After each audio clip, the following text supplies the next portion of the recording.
What's up, everybody? Let's take a guess on how many times I'm going to say erection or erectile dysfunction in this video. Got your guess? Go ahead and comment down below. Let's get started.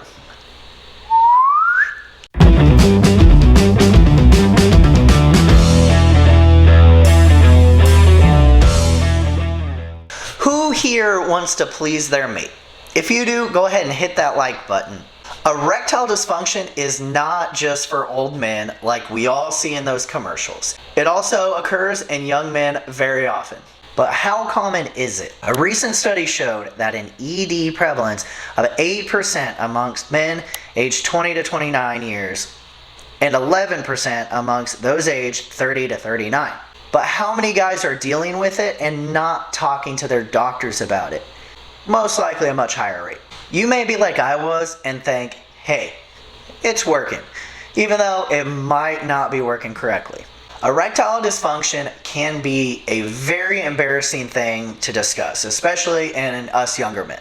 You may not feel as manly, and it may cause some embarrassment or performance anxiety. But you need to be open about it with your doctor and your partner. It is a health condition, and you can't help it. It's not just about sex. If you can't get proper erections, that could be a sign of some serious health conditions with the veins and blood flow to your penis.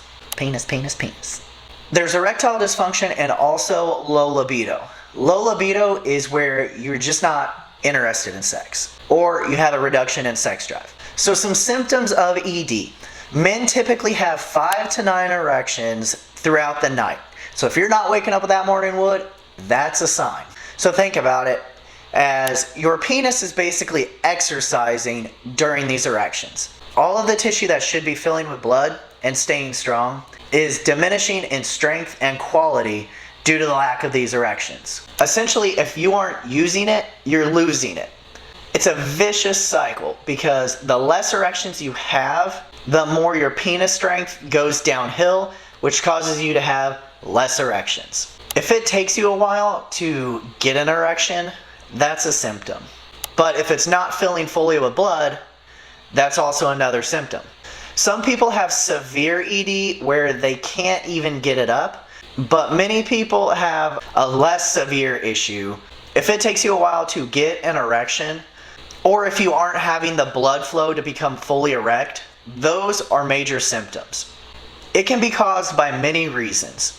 It may have all been from low T. However, if you've been suffering from ED for a long time, it might not just be your testosterone. Some examples of causes are low testosterone, high prolactin, medications like anxiety meds, taking too much of an AI. Studies also show high cortisol levels can cause ED. And studies also show that subclinical hypothyroidism can cause ED. Certain health conditions, for example, diabetes or high blood pressure, can also lead to ED. And if you're somebody that still smokes cigarettes, to help give you a reason to quit, smoking can cause ED. How is your relationship? Sometimes it is problems with emotional or physical attraction. Porn addiction can also lead to causes of ED. So treatment for ED. First, get your labs checked if you have any of those health conditions that I just previously mentioned. If your erectile dysfunction is extremely severe, you may need to go see a specialist and have a heart scan because you may have a blockage causing the erectile dysfunction. If your ED isn't that severe, then work on getting your testosterone levels into the upper normals or even the optimal levels. Most men feel the best between a 700 and 1200 total testosterone. While doing your labs, have your prolactin checked. The normal range for prolactin is between 4 and 15. So many guys might have raised prolactin just based on the testosterone treatment. Testosterone, DECA, or other meds like anxiety medications can all cause prolactin to raise. There may be a more serious issue with a possible pituitary tumor that also can cause your prolactin to raise. So make sure you're checking that prolactin level, and if your prolactin is an issue, there are ways to lower it. Next, ask your doctor about Cialis. Most guys on testosterone use Cialis because it's a vasodilator, which helps lower blood pressure. But a lot of guys use it for pumps in the gym to get that vascular look. Cialis is also known as Tadalafil, which studies show that it can help with testosterone. If you use the Good RX app, that makes the price very affordable. If you're on an AI, that could be causing your estrogen to drop too low, causing your ED. Make sure you're checking your labs on a consistent basis and your E2 is not dropping too low. Check out my other videos on how to lower your estrogen naturally and low dose AI use if your estrogen is a problem. Studies show that HCG helps libido and even erectile dysfunction.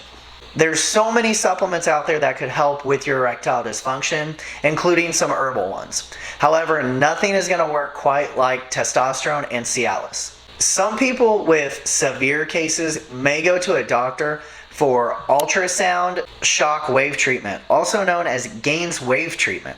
It uses ultrasound waves to knock off tiny pieces of plaque from the penile blood vessels. Then the body brings in the blood flow in the damaged tissue to help it. Some people even do penile injections. Yes, severe cases you may be able to inject medication into your penis. No thank you.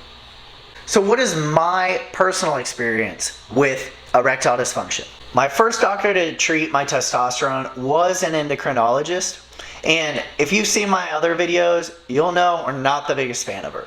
She did not ask hardly any questions, and one of them being, hey, do you have ED? Well, hell no I don't. I can get it up and I can perform. But I didn't know of any of the other symptoms because she didn't go into any detail.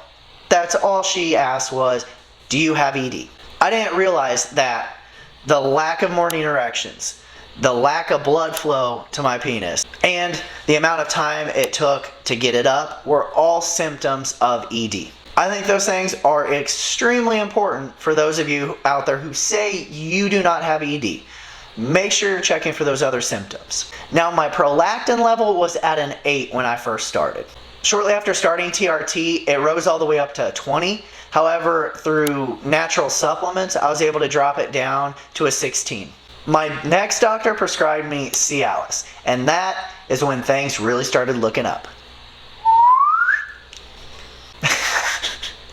After my labs, my prolactin was still showing on the high side of normal, and so my doctor prescribed me another medication. And I'll dive into that medication in one of my next videos. So guys, it might sound funny, but seriously, listen to your penis. If it isn't working correctly, it could be signs of some serious health issues, and you need to be able to speak with a doctor. If you're looking for a great doctor that deals with TRT, thyroid issues, amongst many other problems, check out matrixhormones.com. That's who my wife and I go through. And make sure you use the discount code TRT Veteran, and that'll save you big money. Make sure you guys head over to my Facebook group, TRT Veteran, and my Instagram, TRT Veteran, and I'll see you guys in the next video. Thanks for watching.